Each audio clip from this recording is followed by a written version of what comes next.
Welcome to the Long Range Pursuit Podcast, presented by Gunworks, where we learn about and share long-range shooting techniques, science, and gear. Well, I think we're just talking hunt stories today. I think this is maybe the first time I've come into this podcast room without like an outline and a plan and topics and stuff like that. Yeah. It might get really weird or it might be a lot of fun. We'll see. Yeah. But yeah. Story time. Kind of tail end of the hunt season. Got a couple hunts under all of our belts this year. And, hopefully some pretty cool products involved in those hunts. And, Yeah. I don't know. I don't see any like big white smiles. Maybe the biggest smile on Jim. So I think you need to take us off here. Let's see.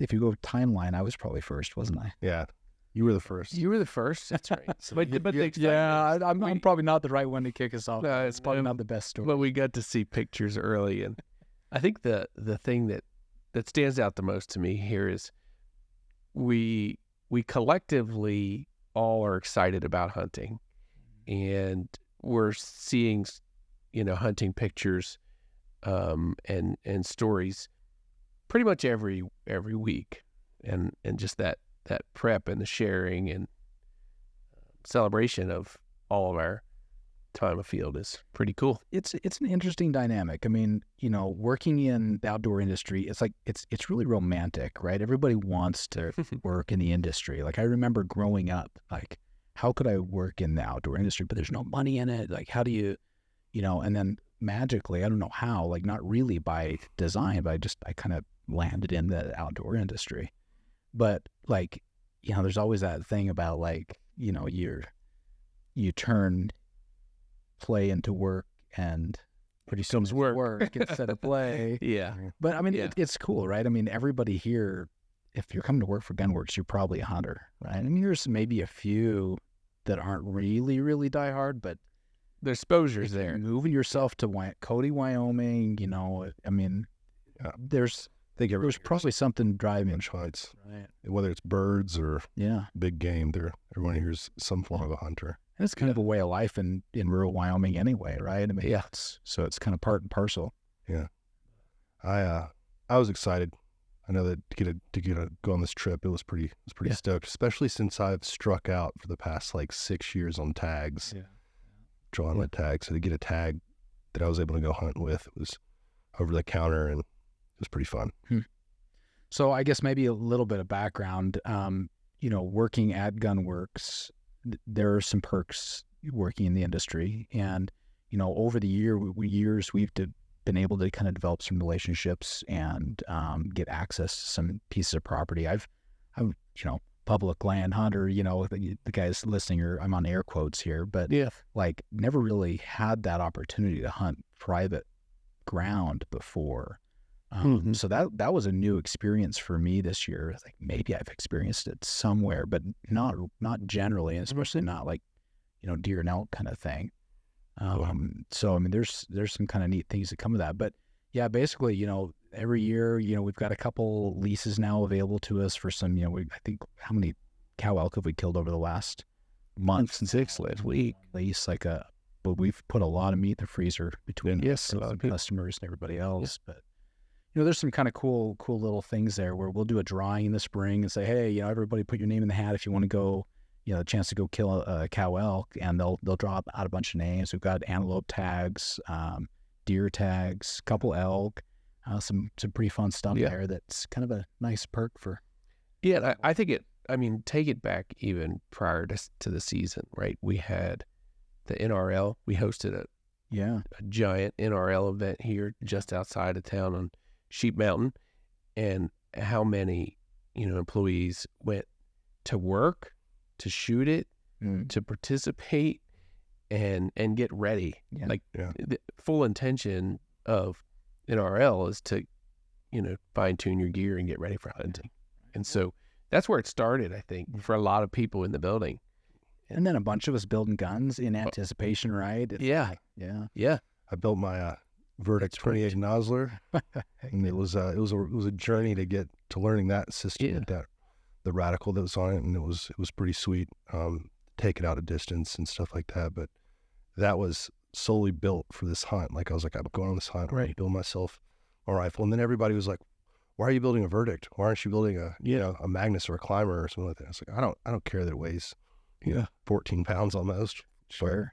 It does its job, and that was a fun experience, just in anticipation, right? And then doing the NRL hunt after that, or the NRL stuff. Well, I mean, I remember when you picked your gun up and how excited, it's that level of excitement I think that we would hope all our customers have in anticipation of this, this tool that we will cherish and be excited to take on these adventures.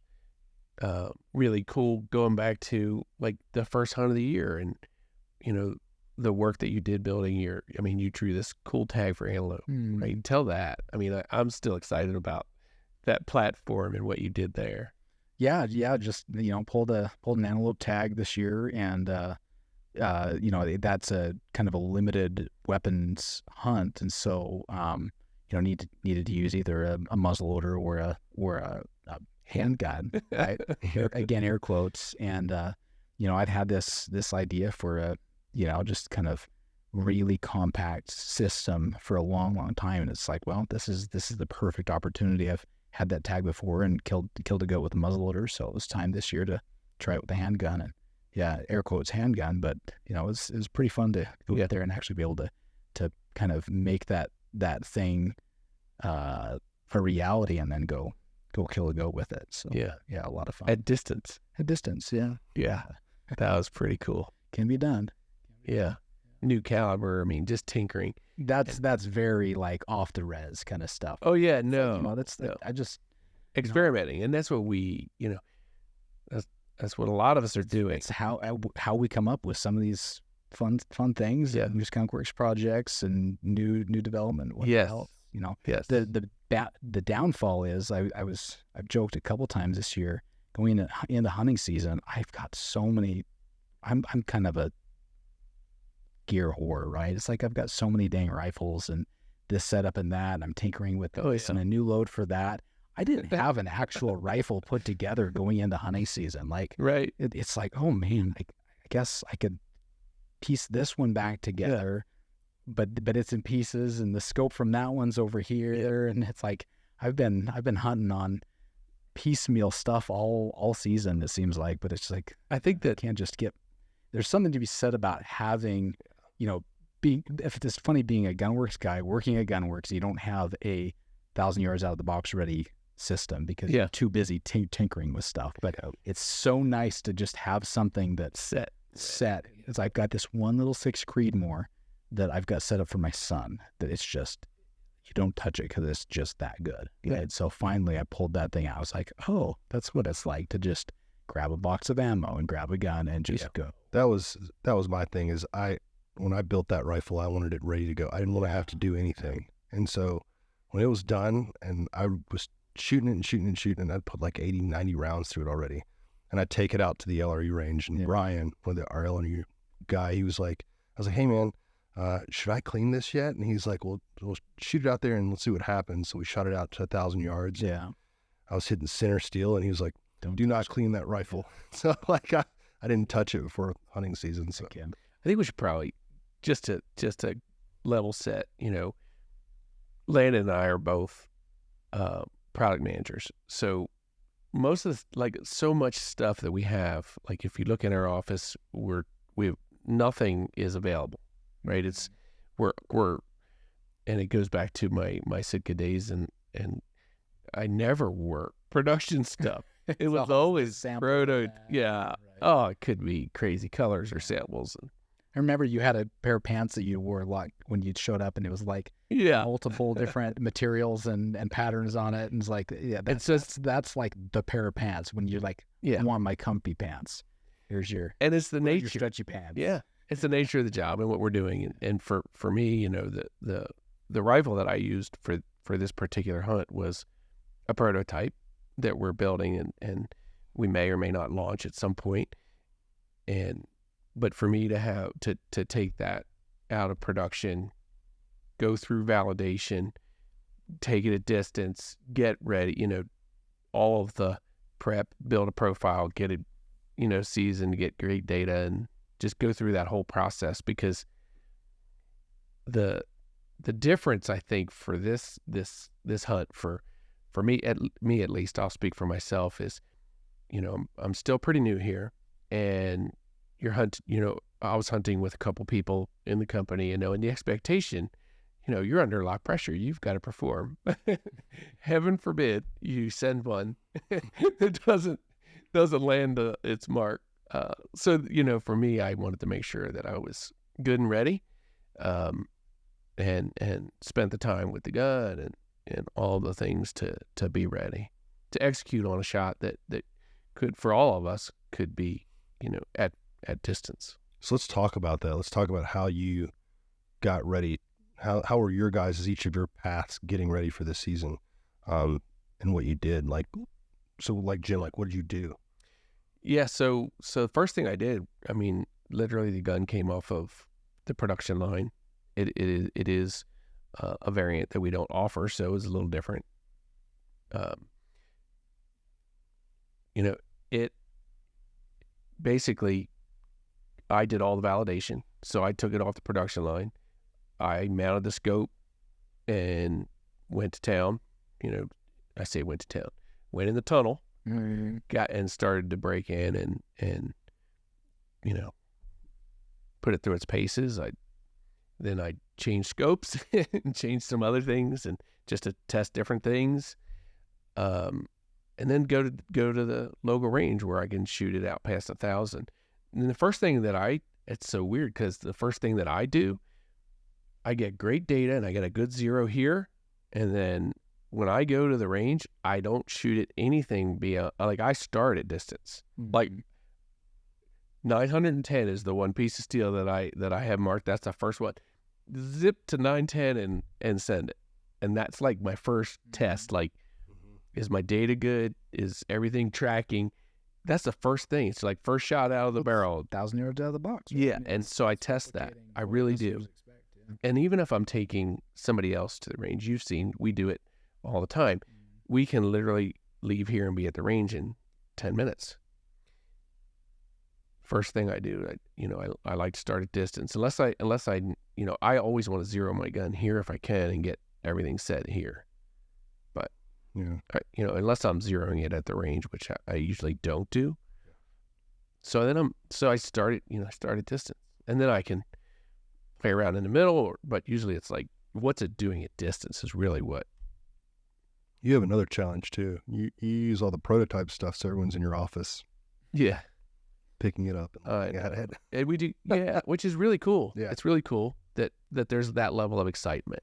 If I'm carrying a new gun around and it looks different, people want to know about it. There's that level of interest. So, yeah, I like that. So yours was a mule deer hunt. Yes, right? Yes, a mule deer hunt. Can you tell us some about your build? Or yes, I think you'll see pictures. I think it'll show up in the pictures. It's a climber variant, so lightweight gun, and this was for me, shooting a light gun very well is a challenge. It's not like shooting a verdict, in your case, it has its challenges, right? Gun handling at distance, it's not the most capable platform in terms of like long range. Yeah. It just takes some getting used to and shooting it well. That said, the gun shoots extremely well, and I felt very confident, at those distances.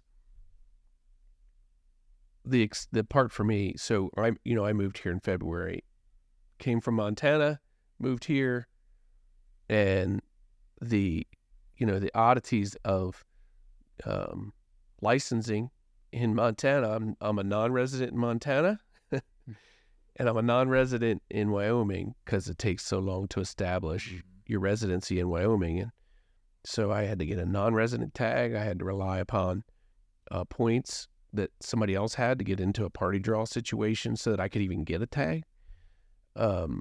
Tags super expensive, and all my tags this year were ridiculous. So that was, I was excited to have the opportunity. When I came over, that was something I was like, oh man, I'm starting over in a state I'm not used to. I don't have access. I have no idea where I'm going, in the middle of a move, all the things. So it was very exciting for me to have an opportunity to hunt with coworkers on a property that we didn't have to worry about other people. We knew where people were. It was access. But at the same time, I was excited that we were doing it as a unit, like we had our crew. Mm-hmm. And that level of bonding that you have in any hunt camp, that I've ever experienced is always so impactful for me. So I got my tag.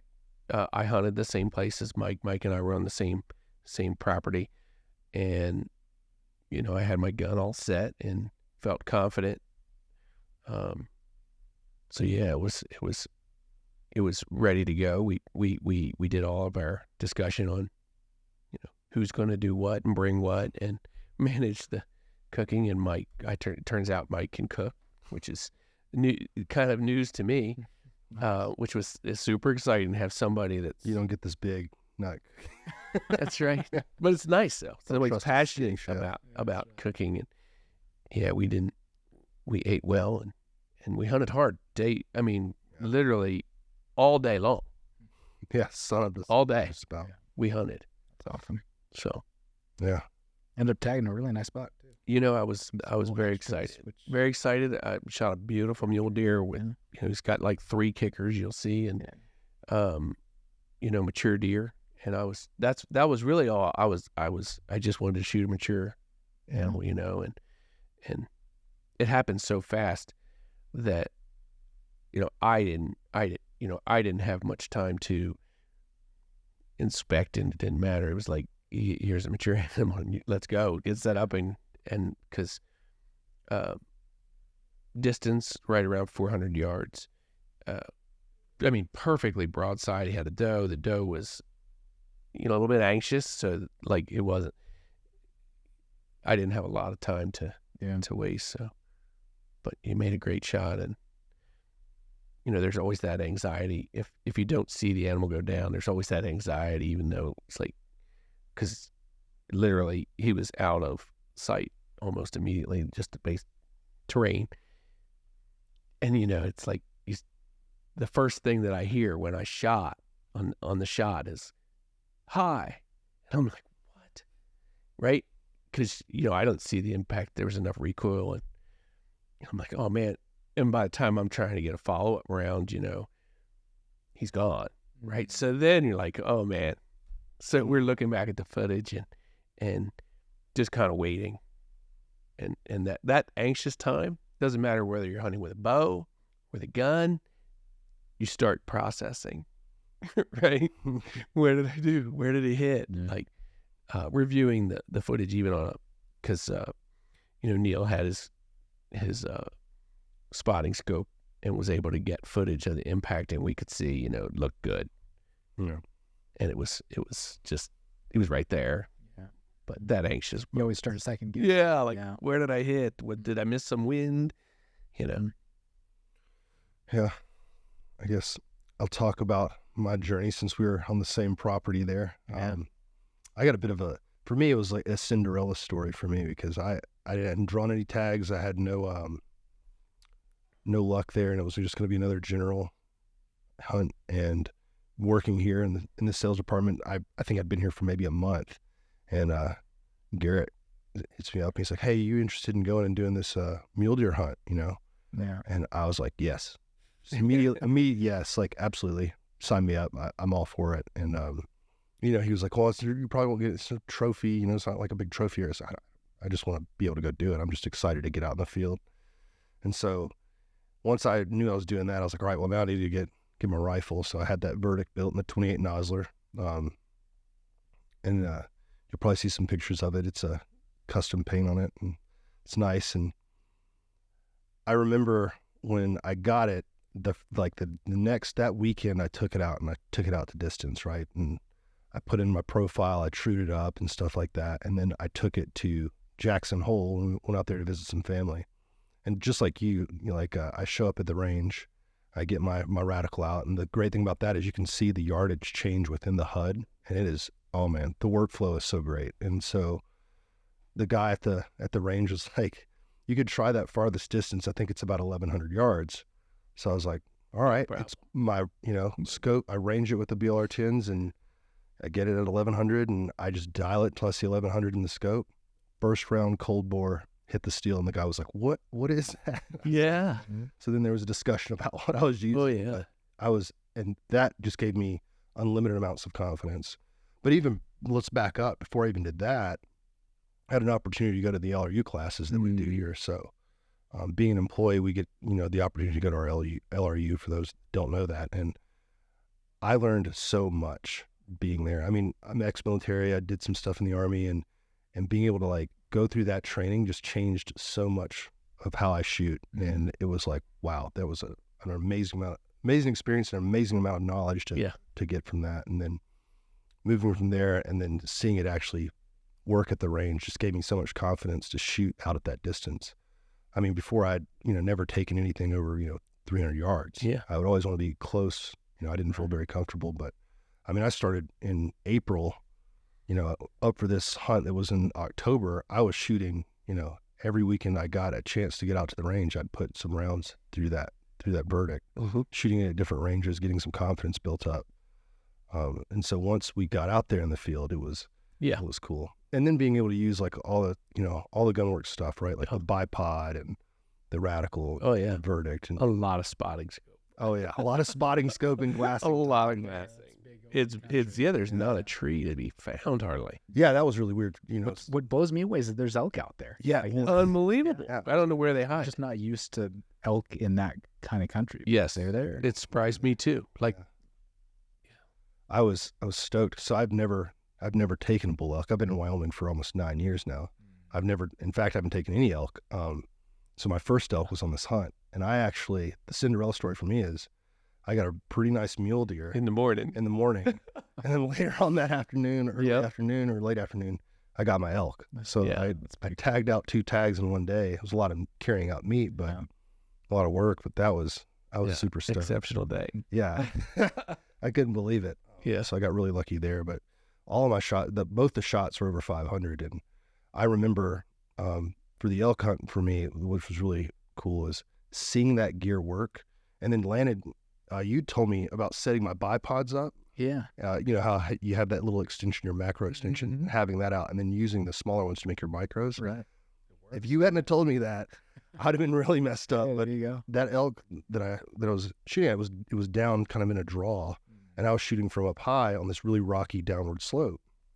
And so in all my excitement, I just lay down on a cactus bed and just put my hands. The adrenaline's going. You're not feeling any of that stuff, and being able to use that bipod in that manner allowed me to get my rifle pretty level by making those micro adjustments. And then the workflow with the radical, having the guy call the range, he was like, he's at 510, 515.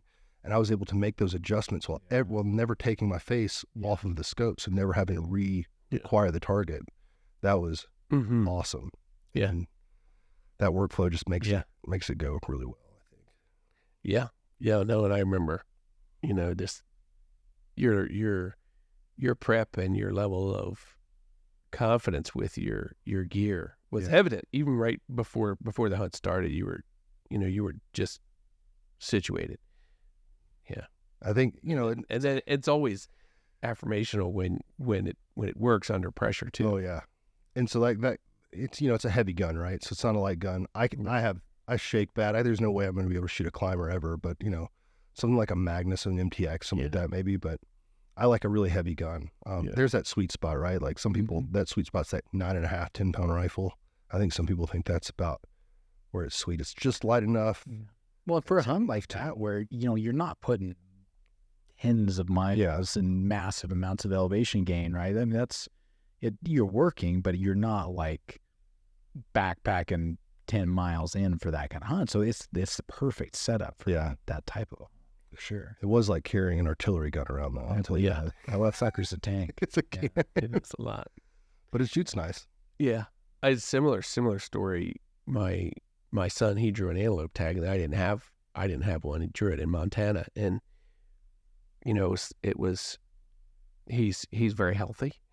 And so I had him carry a verdict. he carried my my test mule. So that's right. So he carried that verdict in 6.5 Creedmoor. Nice. And yeah, he was able to shoot his first antelope. Cool. Yeah, pretty exciting too. So but he at the end of the day, he was like, "That's a pretty heavy gun." Yeah. Well, we did. We had 5 miles in on our antelope loop. Which you feel it at that. Oh yeah, yeah, up and down. So that's some adventurous antelope hunting right there. Most guys never make it more than. Oh my God, yeah. Yeah, there was some pretty big coulees that we were up and in and out of. Yeah. Yeah. It was, but the verdict is a great platform, It's under recognized, right? I mean, we don't sell a lot of verdicts yet. For guys that aren't that worried about weight, it's really nice. I mean, that 28 has it's a pretty snappy round. Yeah. But with that thing, it's baby man. Oh man, it's nothing. It's 12-year-old stepson, he'll shoot that thing no problem. Oh yeah. Yeah. Well, and the sales guys just took that same verdict to the range tested that new scope, right? And, the 6.5 Creedmoor. Yeah, and 22. Right. It just feels so good. Yeah. But all this excitement really, I think, sparked from landing elk that he'd hook. That's right. Just started driving the week prior to it was like the week prior. Is that what it was? Yeah, we, again, got a couple of these properties, and this year we had kind of a opportunity fall in our lap. A good friend made a contact with the landowner over in that part of the state and said, "Hey, you guys ought to come out and check this place out. Try it out." And so, I think, kind of like you, I've been in Wyoming for over 8 years now. I haven't drawn an elk tag since moving here. It's like you move to like the place for elk hunting, and I can't draw a dang elk tag. I've killed some elk on general tags, but couldn't draw a tag. And I think I must have either done enough complaining, or Garrett finally started feeling sorry for me. So he's like, "Hey, we want to go check this place out." We took 4 guys over this year, and it was very just exploratory, right? Big ranch, really, really nice family, and let's go out and kind of get to know these people and check this place out and see if it's worth maybe some potential, stuff in the future. So a few of us went out there, and it's elk. It's September. In Wyoming you can hunt all the seasons. So we thought, well, we'll go over there and just explore it. And it was so hot this year too. It was. And I call it scouting with a bow. So not necessarily bow hunting, but you're scouting. You happen to have a stick and string in hand, and it's September, and things happen, and things may or may not have died being poked by sharp sticks rather than expanding bullets. And that's not what we do, but that's okay, because it's still part of what we do. It is. And here's the thing: like we learned a lot. Made some great contacts over there. Hopefully, future opportunities with this place. But it's the lifestyle, right? I mean, we're out there, we're glassing, binos, tripods, spotting scopes, the whole kit and caboodle, other than a trigger pull, Yeah. And really great experience. Josh and I both got some really nice archery bulls over there. Yes. And Josh is a former recovering archery guy as well, and I've always said I'm closet archery hunting. I was shocked at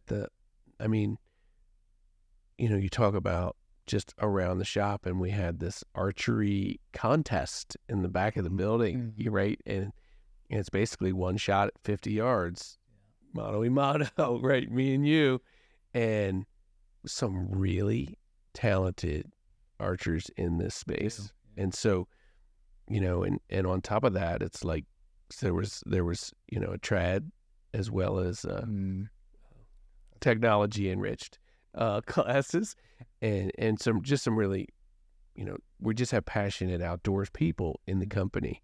And it doesn't even stop at that. I mean, there's, shotgunning, right? So there's a lot of upland here.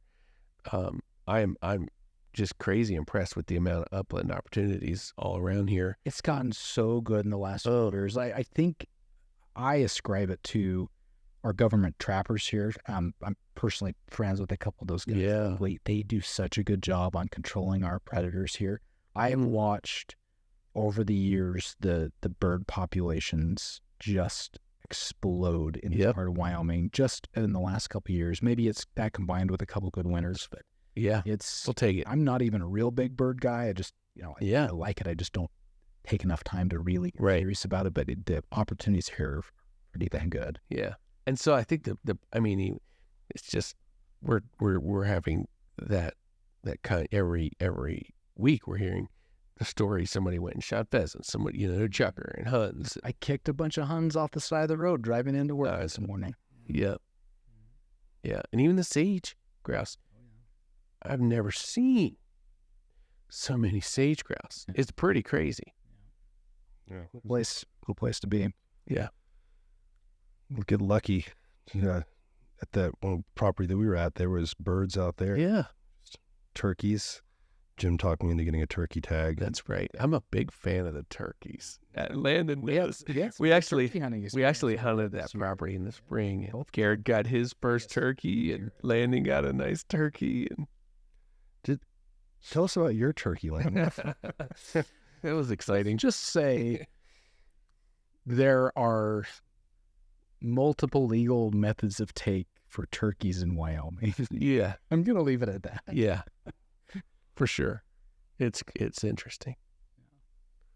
Yeah, it's just some really cool opportunities I think that we get by working here, right? Like you don't get that like if you go work at a bank or whatever, like you might make XYZ, but the opportunity to just like really get outside and apply your job to your hobby, it's really cool.